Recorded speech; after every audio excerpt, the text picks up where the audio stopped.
Shalom Bapak Ibu Saudara jemaat yang terkasih. Kembali kita merenungkan firman Tuhan hari ini, masih dengan tema kita, deklarasikanlah kuasa Allah.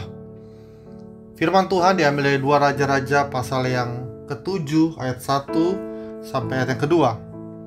Lalu berkatalah Elisa, dengarlah firman Tuhan. Beginilah firman Tuhan, besok kira-kira waktu ini, sesukat tepung yang terbaik akan berharga sesikal, dan 2 sukat jelai akan berharga sesikal di pintu gerbang Samaria. Tetapi perwira yang menjadi ajudan raja menjawab abdi Allah, katanya, sekalipun Tuhan membuat tingkap-tingkap di langit, masakan hal itu mungkin terjadi? Jawab abdi Allah, sesungguhnya engkau akan melihatnya dengan matamu sendiri, tetapi tidak akan makan apa-apa daripadanya. Bapak Ibu Saudara yang terkasih dalam Tuhan, bagian ayat ini menggambarkan satu situasi yang sulit yang sedang dihadapi oleh bangsa Israel, di mana mereka mengalami krisis di dalam berbagai dimensi. Seringkali dalam kehidupan kita juga menghadapi situasi yang sulit, bahkan terjepit seperti yang dialami oleh bangsa Israel ini. Namun demikian, bukanlah masalah atau pergumulan yang menentukan nasib kita, tapi adalah respon kita, sikap kita di dalam menanggapi masalah dan pergumulan yang ada. Salah satu bentuk daripada respon kita akan tercermin dari perkataan kita.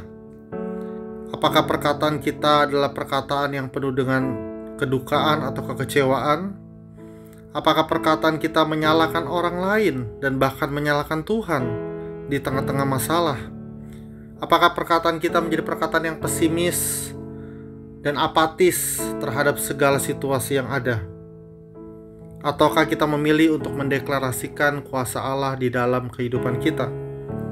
Nabi Elisa sebagai seorang hamba Tuhan, dia menyampaikan pesan Tuhan.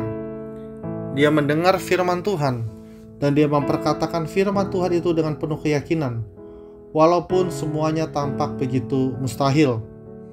Di dalam ayat yang pertama dikatakan, besok kira-kira waktu ini sesukat tepung yang terbaik akan berharga sesikal, dan 2 sukat jelai akan berharga sesikal di pintu gerbang Samaria. Situasi ini seperti sesuatu hal yang rasanya mustahil, tapi Elisa berani mendeklarasikan janji Tuhan yang ia tangkap melalui firman-Nya. Dan itulah yang menjadi pengalaman Elisa dan pengalaman bangsa itu. Namun di ayat yang kedua kita melihat ada seorang perwira, seorang ajudan raja yang menjawab abdi Allah, yang mengatakan kalimat yang melemahkan, kalimat yang meragukan Tuhan, bahkan mendiskreditkan hamba Tuhan Elisa. Dia katakan bahwa sekalipun Tuhan membuat tingkap-tingkap langit, masakan hal itu mungkin terjadi. Dia adalah orang yang tidak terbuka dengan janji Tuhan dan firman Tuhan di dalam kehidupannya, sehingga ia adalah orang yang akhirnya tidak mendapatkan apa-apa. Abdi Allah berkata bahwa engkau akan melihatnya dengan matamu sendiri, tetapi tidak akan makan apa-apa daripadanya.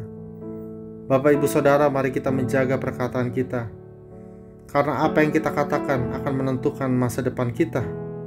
Jangan sampai kita meragukan janji Tuhan seperti perwira ini, sehingga dia melihat mujizat Tuhan tapi dia tidak mengalaminya, dia tidak ambil bagian di dalamnya. Tapi kita mau memperkatakan firman Tuhan, mendeklarasikan firman Tuhan yang hidup, yang berkuasa. Walaupun kelihatan tampak mustahil, tapi kita percaya kuasa Allah itu nyata di dalam kehidupan kita. Kuasa Allah akan bekerja waktu kita memperkatakan janji Tuhan dalam kehidupan kita. Terpuji Tuhan, Tuhan Yesus memberkati kita semua.